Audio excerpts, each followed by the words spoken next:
Bang, siap sedikit Bang, boleh jelaskan hari ini Bang kedatangan Anda ke Pengadilan Agama Jakarta Pusat ini Bang? Ya, kita datang menghadiri sidang gugatan ya klien saya Feni Alberti sebagai tergugat di Pengadilan Agama Jakarta Pusat. Ya, kita hadir dulu sidangnya. Oke, kita lihat. Hari ini Feninya hadir Bang? Hadir. Sebagai tergugat harus hadir. Harus hadir. Ya, kita lawyer yang mendisiplinkan klien. Oke? Yang juga maksudnya masalah perceraian atau ada hal kategori nikah atau yang lain? Pengesahan isbat ya. Pengesahan isbat aja. Isbat nikah. Karena mereka nikahnya kan tidak tercatat. Jadi mau bikin pengesahan aja. Nggak tahu pihak dari apa sana sih. Mantan suaminya. Banyak kejanggalan dalam perkara ini. Jadi coba kita hadiri dulu. Tapi biar bisa lebih luas kita statement. Boleh dijelaskan sedikit kejanggalannya, mungkin pemalsuan dokumen atau apa? Kejanggalannya gini. Surat pernyataan itu, mereka ada buat surat pernyataan pernikahan dibuat pada tahun 2022. Faktanya pernikahan itu terjadi pada bulan Maret 2021. Setelah satu kejanggalan ini, dia dalam pernikahan ngakunya jejaka atau perjaka deh ya gitu. Bilang di gugatan mereka itu jejaka. Gue bilang perjaka deh, lajang gitu. Setelah di pernikahan bulan Maret tahun 2021 dengan Feni, yang mereka akuin ternyata dia bercerai resmi dengan Emilia itu di bulan November tahun 2021. Berarti pada saat dia menikah dengan Feni, dia masih status pernikahan aktif dengan Emilia karena mereka menikah resmi dengan Emilia. Nah, lawyernya mengatakan di gugatan mereka ini bahwasannya hidupnya si Feni dengan si A ini sudah bermasalah sejak 2019.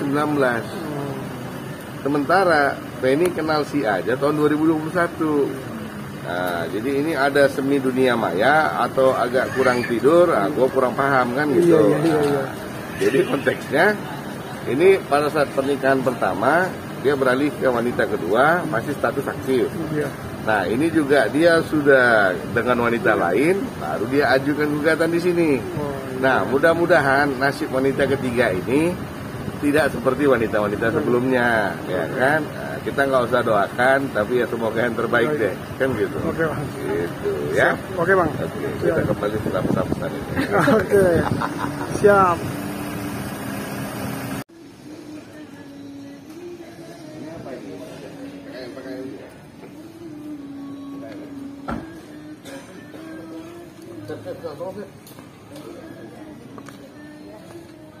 Saya pun terlalu besar jadi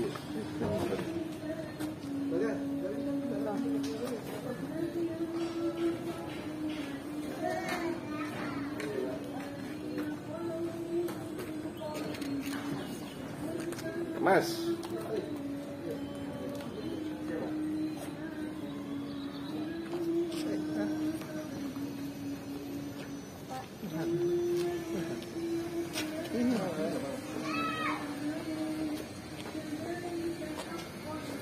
Eli, di sini ya, Zep.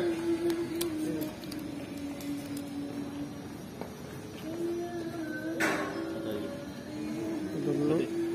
Oke.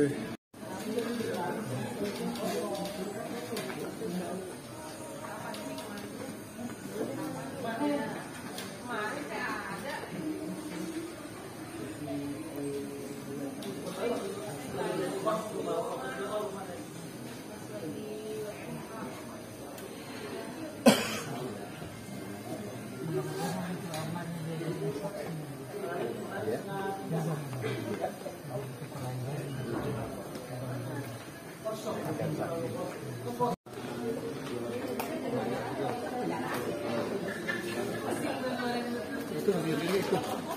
Hah? Yang tiga mana? Dulu. Itu.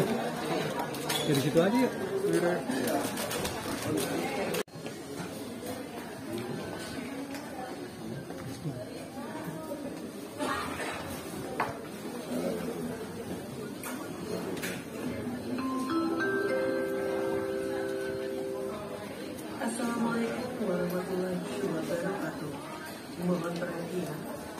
pengetahuan dari Ketua Pengadilan Agama Jakarta Pusat.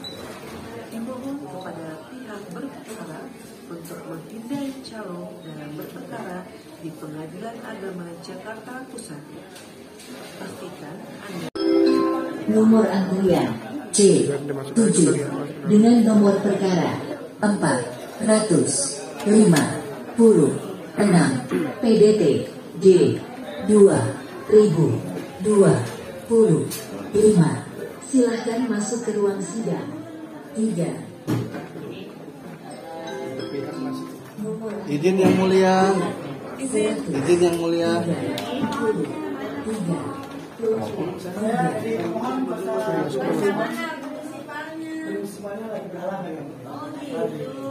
Terus ini siapa? Silakan duduk, Bu.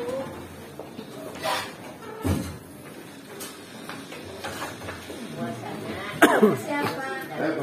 Oh, kuasa hukum duduk. Semua kuasa ambil dulu kursinya. Kita tolong dibantu duduk di sampingnya. Ya. Yang mulia, izin. Baiklah, tapi kalau sidang tertutup kami suruh Siap. Iya, siap. Pak, Bapak selaku kuasa daripada AKAS, Ya, betul yang mulia. tolong diserahkan surat kuasanya. Jadi begini, sebelum diberikan surat kuasa, kan dulu teman-teman wartawan dari media silakan ambil gambar sebelum kita ini ya, silakan kita kasih waktu 3 menit. Ya, silakan. Setelah itu kita akan minta teman-teman ini untuk keluar ya. Ya. Untuk legalnya silakan dibuka ya Pak ya. Ya.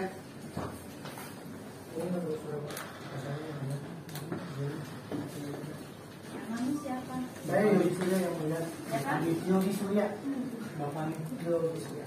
Yogi Surya. Ya, Mbak Penny ya. Oh, Ini ada saya. Ini berita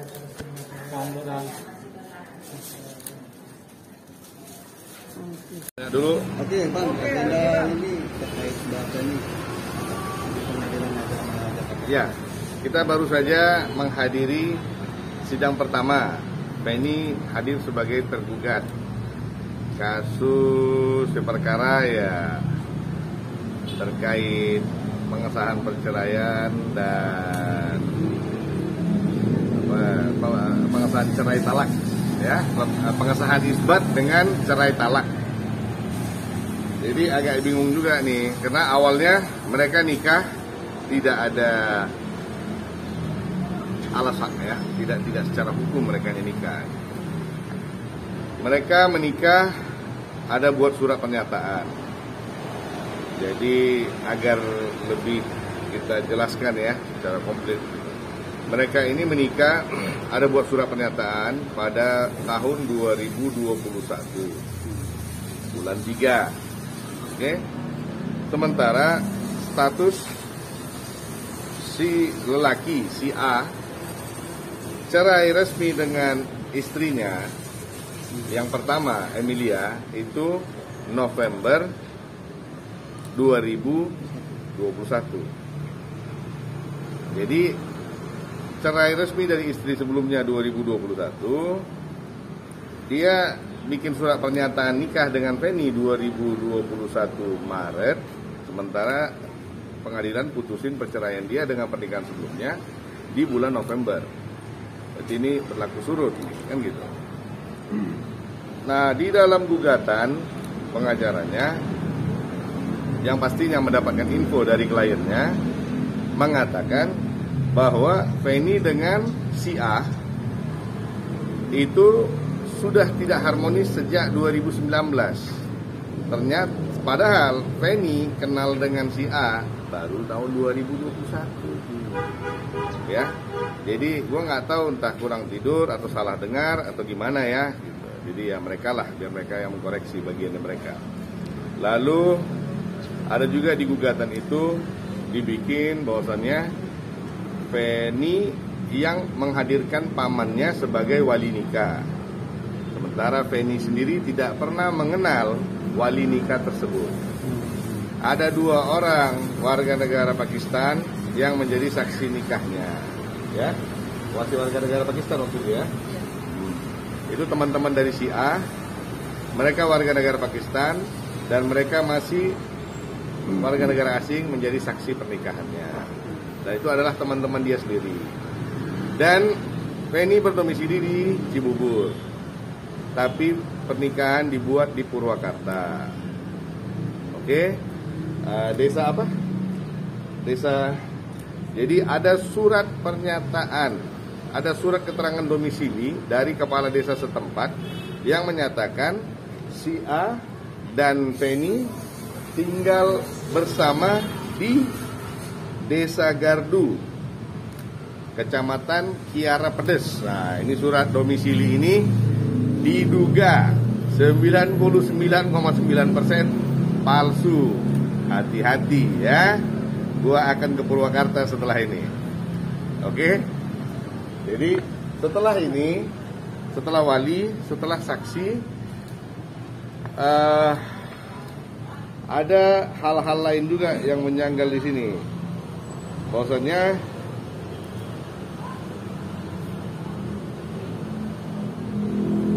dia juga meragukan keabsahan daripada kedua anak lelakinya. Bahwasannya itu lahir untuk dia atau tidak. Saya nggak tahu apa alasannya. Saya rasa ya tidak profesional banget ya, dan tidak lelaki banget lah ya untuk menjadikan ini sebagai alasan untuk berbuat yang dia mau ya. Oke lah, pada saat anak pertama oke. Pada anak dua-dua juga dia begitu kan ya. Tapi kita kembali ke jalur profesional aja. Ya, jadi ini orang kalau gue lihat sangat menyepelekan hukum Indonesia. Dia di pernikahan sebelumnya belum kelar, dia sudah nikah dengan Feni. Nah, di pernikahannya dengan Feni juga dia sengaja bikin antah berantah dan gak jelas dari awal. Dan dia memang gak mau legalin Feni, mungkin karena ada maksud lain. Jadi kalau pada saat datang lompatan-lompatan seperti ini, Feni akan menjadi sumir. Nah, ini kalau sekarang nggak ada bantuan media aja kan, dia tidak akan tahu apa yang dia buat. Jadi pernikahan pertama belum komplit, dia sudah pindah ke pernikahan kedua. Pernikahan kedua belum selesai, dia sudah kasih surat pernyataan loh ya. Dia sudah bikin November bahwasannya sepakat memutuskan untuk bercerai dan mengakhiri hubungan sebagai suami istri atas kedua belah pihak dan tidak memiliki hubungan lagi dalam bentuk apapun. Juga sesuai ketentuan perundang-undangan yang berlaku, kan gitu. Ngeri kali ini orang udah bicara undang-undang kan. Nah, sekarang pakai undang-undang apa dia masuk ke pengadilan mau gugat kan gitu. Kok enak banget anak perempuan orang dinikahin, ditinggalin begitu, dikasih anak lagi nggak dinafkain, coba gimana ini manusia. Coba dilihat. Surat pernyataan cerai 23 November 2023. Nah, 2025 dia masih menggugat lagi. Ini jangan dikasih celah lah buat, bukan hanya orang-orang asing aja, jangan dikasih celah buat manusia-manusia begini buat mainin perempuan dengan nama hukum.